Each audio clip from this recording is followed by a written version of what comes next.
cuando hablamos de patriarcado, ustedes saben las disputas que existen hoy en día, se piensa automáticamente en feminismo, en derechos de género, en, vamos a decir, identidad, mejor dicho, no más que derecho, identidad de género, feminismo, violación de la mujer y derechos de la mujer. Siempre que se piensa en patriarcado, se piensa en el personaje malo de la película. El patriarca sería el padre frente al Estado moderno. O sea, Estado contra patriarca o patriarca contra el Estado sería esta relación dialéctica y a veces crispada, antagónica, contraria. El Estado tiene unos intereses, el patriarca tiene otros, y la verdad que a mí, yo pienso en esta serie de las 12 novelas ejemplares de Cervantes, pienso en una especial donde se refleja esta relación acá en Occidente, porque muy distinto es en el Oriente, donde existe todavía el mundo de las tribus. Ustedes saben que en el mundo árabe, en el mundo afgano, todavía las sociedades se organizan, más que debajo de un Estado moderno, se organizan detrás de las tribus, y las tribus son patriarcales, pero las tribus tienen una cantidad de cualidades que aquí en Occidente no existe. ¿Alguien se ha preguntado por qué no hay tribus en Occidente? Si venimos todos de un origen arcaico, ¿por qué no han sobrevivido las tribus en Occidente? ¿Por qué en Occidente no tenemos ese espíritu colectivista de una tribu, donde se comparte la tierra, muchas veces el ganado, el agua, la fuente de abastecimiento? Hay autoridad de los varones sobre las hembras porque son mundos rústicos, donde es evidente desde el principio que el hombre tiene más fuerza física para ir a trabajar en las labores más duras y también para salir del ámbito doméstico sin el peligro de ser violado, y también existe como arma de guerra. El hombre lleno de músculo en una sociedad primitiva, salvaje, rústica, más bien rústica, pues el hombre tiene la ventaja de ser alguien que puede ir a cazar, tiene más fuerza, más resistencia y sobre todo puede ir a luchar, puede ir a hacer la guerra. El hombre cazador, el hombre jefe de tribu, el hombre guerrero. Pero en la sociedad moderna, eh, lo artificial de nuestros lujos y nuestras ventajas también nos permite que la mujer salga a la calle y no siempre es violada, no siempre es maltratada, y no siempre pasa trabajo para conseguir la comida como un cazador antiguo. Así que esto pertenece al mundo de todos. Pero ¿por qué en Occidente no hay tribus? Número uno, antes de que el Estado en la Edad Media tuviera importancia en la vida de los pueblos, estuvo la Iglesia Católica, y la Iglesia Católica dijo que los primos no se podían casar. O sea, la Iglesia Católica, en funciones de Estado, antes que existieran los estados modernos, la Iglesia Católica descubre muy rápido de que no puede ejercer fuerza política hegemónica sobre pueblos disgregados en tribus. No pueden existir las tribus. Vamos a tener, pensaron los clérigos, que disminuir el tamaño de las tribus a la mínima expresión. No individualismo, eso sí es una locura. Lo que existe hoy en día, en la posmodernidad, queremos sobrevivir sin familia, imagínense ustedes. Eso ni pensar. En el mundo antiguo nadie pensó jamás sobrevivir sin la tribu. En el mundo occidental católico nadie pensó sobrevivir sin el apoyo de una familia. Y hoy en día en la posmodernidad anglosajona, de corte anglosajón, muchos creen que pueden sobrevivir solitos sin apoyo de las familias, sin hermanos ni primos. Locura absoluta, pero el mundo artificial y muy productivo de riquezas permite que muchos se engañen. Juventud robusta y engañada.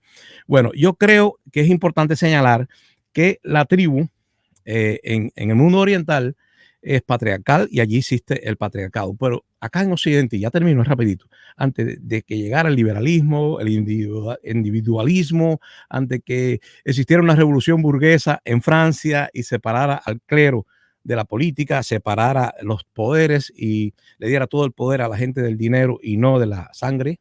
No existía ya privilegios de sangre, la nobleza queda totalmente destruida. La burguesía como que todavía miraba a la nobleza, copia algunas cosas de la vieja aristocracia, pero de la revolución burguesa para acá, incluso tuvimos revoluciones hasta proletarias. Llegó el comunismo, llegó el extremo de la democracia, de la oclocracia o poder de las masas.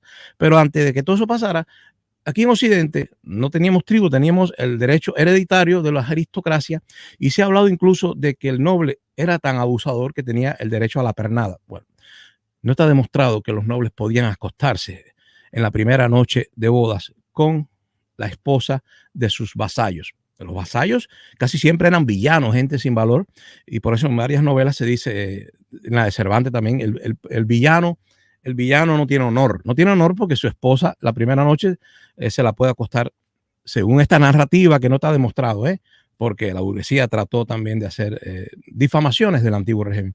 No está demostrado, no hay ninguna prueba de que haya existido, por ejemplo, en la Edad Media, el cinturón de castidad, ni que haya existido la pernada, que es este derecho a la primera noche de la luna de miel, pues que el noble se acueste con la muchacha que va a entrar en matrimonio, con uno de sus vasallos. Repito, el vasallo puede ser un villano, alguien sin sangre azul, o un noble caído en desgracia que está obedeciendo al mayor, al jefe, al cacique. Si esto fuese verdad, es una total humillación y una no práctica del patriarcado general. En una palabra, el patriarcado acá en Occidente, si fuese verdad el derecho de la pernada, no sería un derecho de todos los papás. O sea, todos los papás no tendrían derecho a ser patriarcas, solo serían los poderosos herederos de títulos, tierras y soldados. O sea, los fuertes señores feudales, la aristocracia alta, solo tendría esa dignidad de ser un patriarca. El patriarcado, en cambio, en Oriente, en el sistema de las tribus, sí tiene más que ver con el liderazgo, ejerce administración sobre lo colectivo, hay más colectividad, más sentido comunitario de todos unidos por la sangre y se respeta la hija y la esposa de todos los varones, se respeta. Y en ese mundo patriarcal sí se negocia a la mujer no tiene el estatus del hombre y el padre se la cede al prometido, que casi siempre puede ser el jefe de otra tribu o un varón más sencillo de la otra tribu y o de su propia tribu y supuestamente le cede la mano, le da el permiso, le compromete es el padre. El padre en el sistema tribal está por encima del político, del sacerdote, está por encima de todo el mundo y es quien da la mano de su hija. En Camagüey, cuando yo fui novio cuando me hice novio, muy jovencito, yo 16 años tenía, de Graciela, mi actual esposa, yo tuve que ir a su padre, y esto es una herencia, ¿no? Algo heredado, una costumbre, y ella fue novia mía con permiso de su padre. Él me permitió visitarla, hacer un compromiso, y yo sentía esa presión de los padres, de mi propia familia, porque las familias después se encuentran, hay una especie de negociación, pero se ejerce el amor libre. Así que queda algo, pero muy bonito porque existe un compromiso casi colectivo, pero también existe el amor libre. Ella me eligió, yo la elegí, no hubo ningún tipo de contrato entre familias, pero en el patriarcado sí. Repito, en Occidente fue más individualista y si fue verdad lo de la pernada fue más humillante y el patriarcado no pertenecía a todos y esto se ve en la novela, repito, La fuerza de la sangre, donde un señor, un señorito de esto malcriado, pues se aprovecha de una muchacha. Ella se llama Leocasia, y él se llamaba Ricardo en la novela de Cervantes, una historia ficticia, por supuesto, pero refleja la época. Andan por el campo y este muchacho que va con un grupo de pillos nobles todos, ve a la muchacha bonita y decide violarla. No allí, la toma, la secuestra, la lleva a su castillo y deja a su pobre padre, que es un anciano, allí abandonado, junto con un niño. La muchacha viene con un hermano chiquito y el niño tampoco puede defender el honor de su hermana. Ni el niño ni el viejo pueden defender el honor de la hermana, que es llevada a una casa y después tienen hijos y después se resuelve eso con una justicia extraña que tiene que ver con la venganza, pero no de espadas. Y bueno, esa es la historia donde el patriarcado queda no ejercido. En una palabra, el padre de la muchacha no tiene fuerza para llevar a duelo, para retar al noble que se atribuye el derecho de abusar de la muchacha, hija de un hombre débil, de un hombre viejo o de un hombre pobre que no es aristócrata como él.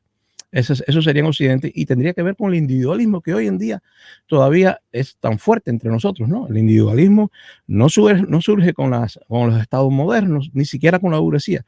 Evidentemente viene del momento medieval, donde la aristocracia no se estructura en tribus, donde el patriarca sí puede ser el humilde padre de una muchacha. No, en el sistema occidental, el patriarcado solo puede ser ejercido por los que tienen mucha sangre azul, no medianas, mucha sangre azul. Y bueno, ya voy a compartir con ustedes, yo no sé si ustedes encontrarán relación entre el patriarcado y el padre, pero de ahí llegan muchos beneficios y prejuicios también, porque hay gente que cree que todos los varones, por ser machos, son abusadores o machistas.